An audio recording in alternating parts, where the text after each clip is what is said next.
So yun mga sa mga idol, mga ka-farmer.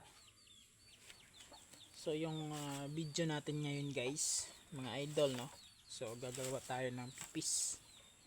Pipis made of banban no. So gagawa kasi tayo ng ano mga idol. Gagawa tayo ng pawid no. Yung native na pang bubong para dun sa ano natin, para dun sa bahay ng baboy natin no? So disclaimer muna, hindi tayo expert dito, si tatay dito yung magaling. So susubukan lang natin kung saan yung hanggang kaya natin, kasi sa kanya napakanipis yung kanyang pipis no. So hindi pag nag ano siya, pag gumawa siya napakanipis talaga guys, tapos hindi napupunit. So yun yung kagandahan sa ano, kasi ito dati yung mga ito dati yung ikinabubuhay nila nung nag-ano pa sila, nag-aaral pa yung mga tiyahin ko. Ito yung mga ano nila, hanap buhay nila lolo, bukod dun sa pag ano ng kawayan mga guys no, pagbabalsa. So ito yung ano nila, isa rin sa ano nila, hanap buhay noon. So ngayon tatry natin kung kaya ba nating anuhin no, kaya nating gawin yung ginagawa ni tatay, kasi yun nga, hindi tayo expert. So tatry lang natin to mga idol no?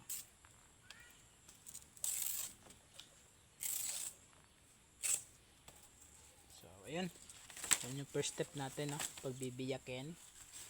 Tapos yung pangalawa, gawa tayong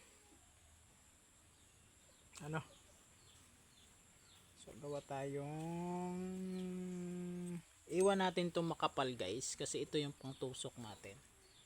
So kuha lang tayo mga dalawang ano, yung kay tatay kasi guys, napakanipis, grabe.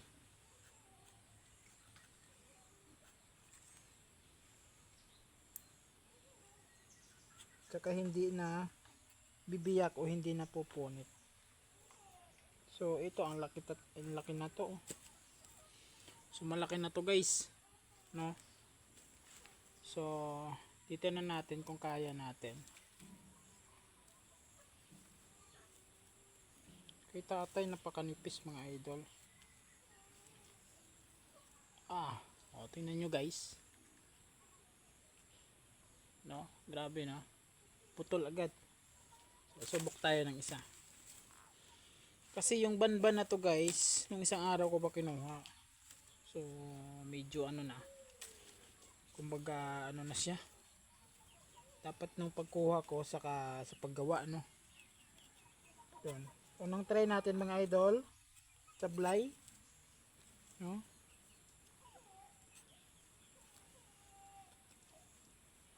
Dapat yung pag-control mo dito guys, pag-control mo ng ano,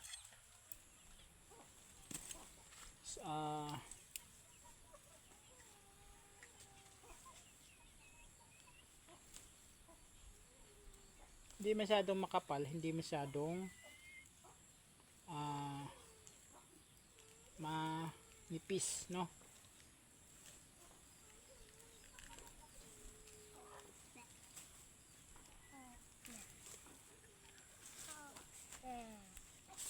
Open. Bebe. Chicken ano ito? Chicken? Let go So mukhang magsasucess tayo dito mga idol.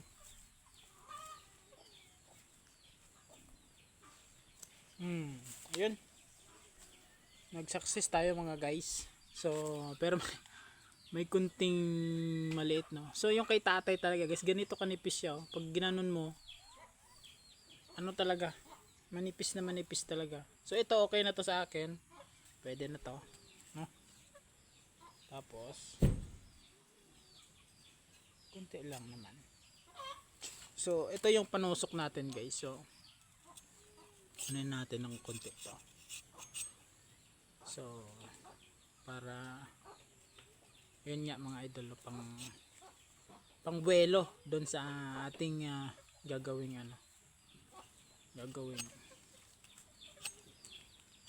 so ito yung itsura guys, no? So yun. So gaano kahaba ito? Isang dipa ko. So depende naman sa gagamitin nating no. So yun.